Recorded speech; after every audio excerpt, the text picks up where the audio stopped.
Hello everyone. आज के session में हम बात कर रहे होंगे कि मॉर्थ क्या होता है। जब हम नेशनल हाईवे की बात करते हैं तो आप ministry of road and transport highway के बारे में सुन रहे होते हैं। तो मॉर्थ क्या होता है, नेशनल हाईवे को प्रोजेक्ट को मॉर्थ किस तरह से इंप्लीमेंट करता है। जब आप नेशनल हाईवे की बात करते हैं तो आप एनएचआई के बारे में सुन रहे होते हैं, आप बीआरओ के बारे में बात कर रहे होते हैं, आप एनएचआई डीसीएल के बारे में बात कर रहे होते हैं, हम पीआईयू के बारे में बात कर रहे होते हैं। तो आपका एनएचआई, आपका बीआरओ, आपका एनएचआई डीसीएल, आपका पीआईयू क्या होता है, इसके बारे में आज हम बात कर रहे होंगे। साथ में आज हम ये भी जानेंगे कि आपका मॉर्थ और आईआरसी में क्या डिफरेंस होता है। बहुत सारे सिविल इंजीनियर्स होते हैं, उनको ये कन्फ्यूजन होता है कि मॉर्थ और आपका आईआरसी में क्या डिफरेंस होता है। तो इस कन्फ्यूजन को भी आज हम अपने सेशन में दूर कर रहे होंगे। तो जनाब, मैं हूं Sandeep Singh, professional estimation and billing engineer, और आप सभी इंजीनियर्स के लिए कॉर्पोरेट ट्रेनर। इंजीनियर्स में आप सभी का reinforce training institute for civil engineers के डिजिटल प्लेटफॉर्म पर स्वागत करता हूं। जनाब, जैसा कि आपको पता है, रेनफोर्स ने अपना एप्लीकेशन लॉन्च कर दिया है और आपने अभी तक डाउनलोड नहीं किया है तो आप गूगल प्ले स्टोर पर जाकर रेनफोर्स का एप्लीकेशन डाउनलोड कर सकते हैं, जिसमें आपको एक सिस्टमेटिक वे में फ्री कंटेंट मिल रहा होगा। नॉर्मली आप कंटेंट देखने के लिए कंस्ट्रक्शन इंडस्ट्री और सिविल इंजीनियर के रिगार्डिंग जो भी आपका फ्री कंटेंट है उसको देखने के लिए आप यूट्यूब पे जाते हैं, तो वहाँ पे आप कंटेंट तो देखते ही देखते हैं, उसके साथ में बहुत सारी चीज़ें देख रहे होते हैं जिससे आपका टाइम वेस्ट हो रहा होता है।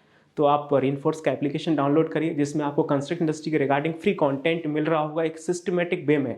इसके साथ ही साथ में रेनफोर्स ने 18+ प्रीमियम कोर्सेज लॉन्च किए हैं जो कि आपको एक अफोर्डेबल फीस में मिल रहे होंगे। तो जनाब, हम बात करेंगे मॉर्थ की। मॉर्थ क्या होता है, ministry of road and transport highway. As per constitution of India, Indian government में बहुत सारी मिनिस्ट्रीज हैं, जैसे आपका मिनिस्ट्री ऑफ डिफेंस हो गया, आपका हेल्थ मिनिस्ट्री है, आपका एविएशन मिनिस्ट्री है। इसी तरह से इंडियन गवर्नमेंट में मॉर्थ आपका एक मिनिस्ट्री है जिसको हम ministry of road and transport highway बोलते हैं, जिसकी जो मिनिस्टर हैं वो हमारे कौन है, नितिन गडकरी जी हैं। तो हमारे देश में अब मॉर्थ करता क्या है, जो हमारी कंट्री है उसमें जो रोड्स हैं, जो आपके नेशनल हाईवे हैं, उसको प्लान करना, उसको डेवलप करना, उसको मेंटेनेंस करने के रिगार्डिंग जो आपके रूल्स हैं, जो आपके रेगुलेशंस हैं, जो आपके लॉस हैं, उनको बनाना, उनका इम्प्लीमेंटेशन करना, उसका एडमिनिस्ट्रेशन करने की जो रिस्पॉन्सिबिलिटी है वो आपकी मॉर्थ की है। और मॉर्थ का जो फॉर्मेशन हुआ था जनाब, वो 1942 में फॉर्मेशन हुआ था। जो हमारे देश में रोड्स हैं, जो हमारे देश का जो रोड ट्रांसपोर्ट सिस्टम है, उसकी मोबिलिटी और उसकी जो एफिशिएंसी है उसको इंक्रीज कर सकें। और जब हम एक डेवलप कंट्री की बात करते हैं, एक डेवलप कंट्री तभी हो पाएगा जब हमारे देश का इंफ्रास्ट्रक्चर सही होगा। तो हमारे देश का रोड ट्रांसपोर्ट सिस्टम होना बहुत सही है ताकि हमारा मोबिलिटी इंक्रीज हो सके, हमारी इफिशियंसी इंक्रीज हो सके। तो इसके लिए मॉर्थ का फॉर्मेशन हुआ था 1942 में। और इस साल इंडियन गवर्नमेंट ने मॉर्थ को जो बजट अलॉट किया है वो आपका 1,18,000 करोड़ ये तकरीबन आपको बजट अलॉट किया गया। तो आप देख सकते हैं कि जो हमारी इंडियन गवर्नमेंट है वो इंफ्रास्ट्रक्चर पे कितना काम कर रही है। तो आने वाले समय में ऐसे सिविल इंजीनियर, आपको हाईवे इंजीनियर की बहुत सारी अपॉर्चुनिटीज़ मिलने वाली हैं। तो ये आपका मॉर्थ हो गया। अब बात करते हैं प्रोजेक्ट इंप्लीमेंटेशन की। तो मॉर्थ जनाब खुद प्रोजेक्ट को इंप्लीमेंट करने नहीं जाता है, उसके लिए उसने कुछ चाइल्ड एजेंसीज बना रखी हैं जिसके थ्रू वो प्रोजेक्ट इंप्लीमेंट कर रहा होता है, जिसमें सबसे पहले नाम आता है आपका एनएचआई का, national highway authority of India. जब भी हम नेशनल हाईवे की बात करते हैं तो आप हमेशा यही सोचते हैं कि जो आपके नेशनल हाईवे हैं वो आपकी national highway authority of India बना रही होती है, लेकिन जनाब ऐसा नहीं है। नेशनल हाईवे बनाने की जो रिस्पॉन्सिबिलिटी है वो किसकी है, मॉर्थ की है। आपका एनएचआई मॉर्थ के बिहाफ पे काम कर रहा होता है, उस प्रोजेक्ट को लीड कर रहा होता है। तो जो आपका एनएचआई है वो आपका 1988 में पार्लियामेंट में रूल पास हुआ, उसके बाद 1995 में आपका एनएचआई का सेटअप हुआ था, तब से आपका एनएचआई काम कर रहा है।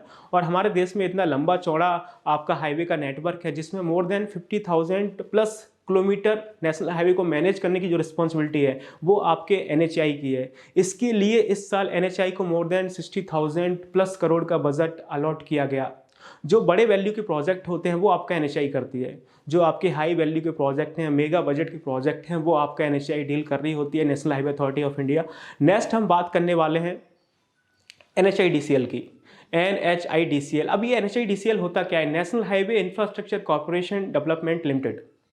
जो आपका एनएचआईडीसीएल है उसका क्या काम है। अब 1995 में जब आपका एनएचआई आया तो उसके ऊपर वर्कलोड बहुत आ गया, क्योंकि हमारा इतना बड़ा कंट्री है, पूरी कंट्री में हमें हाईवे को मैनेज करना है। तो एनएचआई के वर्कलोड को कम करने के लिए 2014 में आपका एनएचआईडीसीएल आया। और जो आपका एनएचआईडीसीएल है, national highway infrastructure development corporation limited, उसकी क्या रिस्पॉन्सिबिलिटीज़ हैं। जो आपके हिली स्टेट्स हैं, जो आपका नॉर्थ ईस्टर्न वाला जो रीजन है, उसमें नेशनल हाईवे को डेवलप करने की जो रिस्पॉन्सिबिलिटीज़ हैं जनाब, वो किसकी हैं, एनएचआईडीसीएल की हैं, जो कि 2014 में आया था। करीब करीब आपके 8 स्टेट्स आ रहे होते हैं नॉर्थ ईस्ट रीजन में, जिसमें आपका आसाम आता है, आपका अरुणाचल प्रदेश आता है, आपका सिक्किम आता है, आपका म्यांमार आता है, आपका मणिपुर आता है और आपका अगरतला आता है। तो ये सारे कुछ स्टेट्स हैं। इसमें नेशनल हाईवे की डेवलपमेंट करने की जो रिस्पॉन्सिबिलिटीज़ हैं वो किसकी है? आपकी NHIDCL की है। मोर देन 5500 किलोमीटर जो आपका नेशनल हाईवे का जो आपका नेटवर्क है उसको मैनेज करेगा आपका NHIDCL। और इसके लिए इस साल मॉर्थ ने जो उसकी पेरेंट ऑर्गेनाइजेशन है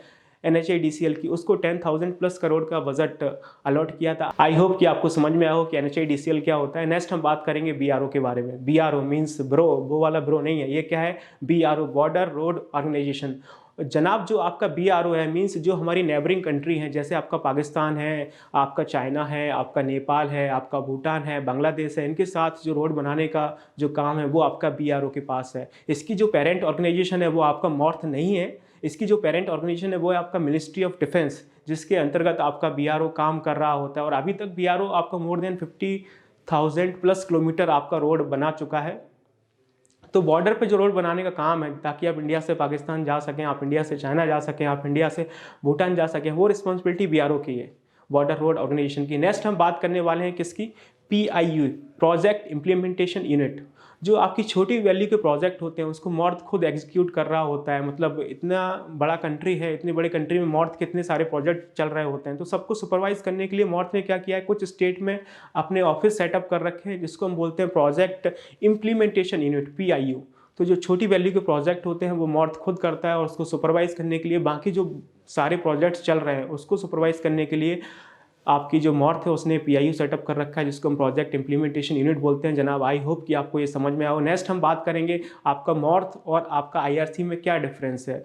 तो जनाब जो आपका मॉर्थ है, तो जो हमारी कंट्रीज़ में जो रोड हैं, जो नेशनल हाईवे हैं, उसको डेवलप करने की, उसको मेंटेनेंस करने के लिए जो रूल्स हैं, जो रेगुलेशंस हैं, उसका जो फॉर्मुलेशन करना है, उसका जो इम्प्लीमेंटेशन करना है, उसकी जो एडमिनिस्ट्रेटिव बॉडी है वो हमारा मॉर्थ है। मीन्स हमारी कंट्री में रोड और नेशनल हाईवे को डेवलप करने की, प्लान करने की जो एडमिनिस्ट्रेटिव बॉडी है वो आपका मॉर्थ है, ministry of road and transport highway. लेकिन जब हम IRC की बात करते हैं तो आपका IRC क्या है? इंडियन रोड कांग्रेस, जो कि 1934 में आया था। जयकार कमेटी ने रिकमेंड किया था। अगर आपने रोड के बारे में थोड़ा बहुत भी हिस्ट्री पढ़ा है तो एक जयकार कमेटी आया था जिसने 1934 में रोड का, इंडियन रोड कांग्रेस का रिकमेंडेशन दिया था। तो IRC क्या करता है? हमारी कंट्रीज़ में रोड और हाईवे को डिज़ाइन करना है, आपका कंस्ट्रक्शन करना है, उसका एग्जीक्यूशन करना है, तो उसके लिए जो स्पेसिफिकेशंस हैं वो IRC ने दिए हैं। तो IRC हमारा टेक्निकल बॉडी है इन द सेंस ऑफ, आपका आपने ब्यूरो ऑफ इंडियन स्टैंडर्ड का नाम सुना होगा, BIS।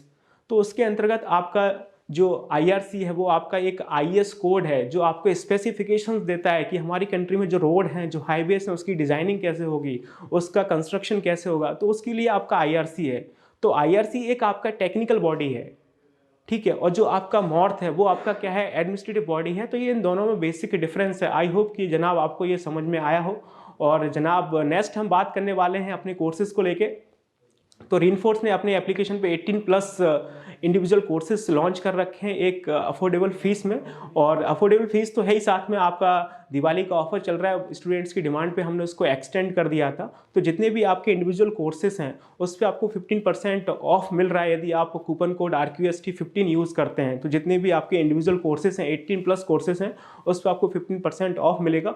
बाकी दिवाली के टाइम पर रेनफोर्स ने आपके 5 पैकेजेस लॉन्च किए थे, जिसमें आपका फर्स्ट पैकेज था कंस्ट्रक्शन प्रोजेक्ट लेवल ट्रेनिंग, जिसमें आपको एस्टिमेशन, कॉस्टिंग, बिलिंग और बाकी सारे सॉफ्टवेयर्स मिल रहे होते हैं, जिसमें 18 प्लस आपके कोर्सेज होते हैं। और जो हमारा दूसरा पैकेज है वो आपका है BPL, building project level training, जिसमें आपको बिल्डिंग के रिगार्डिंग सारी चीज़ें मिल रही होती हैं। और जो तीसरा हमारा पैकेज है वो आपका है highway bridge and infrastructure level training, जिसमें आपको हाईवे, ब्रिजेस और उसके रिलेटेड जो सॉफ्टवेयर्स हैं वो चीज़ें मिल रही होती हैं। और जो हमारा चौथा आपका लेवल है वो हमारा क्या है? Interior architecture software level training. तो जितने भी कंस्ट्रक्ट इंडस्ट्री के रिगार्डिंग सॉफ्टवेयर्स हैं, सारे सॉफ्टवेयर्स आपको इसमें जनाब मिल रहे होंगे। नेक्स्ट हमारा जो पैकेज है, पांचवा पैकेज है, वो पैकेज हमारा कौन सा है? आपका QSL, quantity serving level training. तो जो आपके हाईवेज हैं, जो आपके ब्रिजेस हैं और जो आपकी बिल्डिंग्स हैं, उसके रिगार्डिंग जो स्टूडेंट्स, जो सिविल इंजीनियर्स क्वांटिटी सर्विंग सीखना चाहते हैं, एस्टिमेशन सीखना चाहते हैं, कॉस्टिंग सीखना चाहते हैं, बिलिंग सीखना चाहते हैं, ये सारी चीज़ें आपको लेवल 5 में मिल रही होंगी। तो इन सभी पैकेजेस पे आपको दीपावली पे 25% ऑफ मिल रहा था, जो कि अभी तक चल रहा है और ये 20 नवंबर तक चलेगा। स्टूडेंट की डिमांड पे हमने इसको एक्सटेंड कर दिया था। तो जितने भी आपके ये पैकेजेस हैं, सभी पैकेजेस पे आपको 25% ऑफ मिल रहा है। और इसके लिए जनाब जो आपको कूपन कोड यूज़ करना है वो है आपका दिवाली 25। तो अगर आप कंस्ट्रक्शन इंडस्ट्री में अपनी स्किल्स को अपग्रेड करना चाहते हैं, चीज़ें सीखना चाहते हैं, जब आप सीखेंगे चीज़ें तभी तो आप इंडस्ट्री में आगे बढ़ेंगे।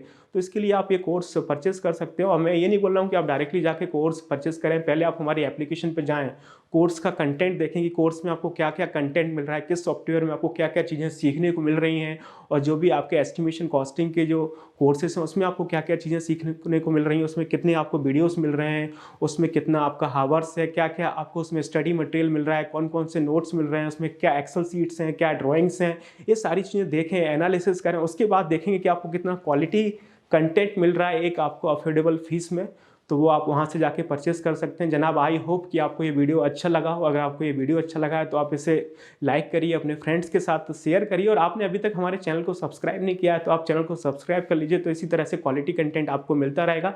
मिलते हैं नेक्स्ट वीडियो में। Till then keep learning and keep exploring.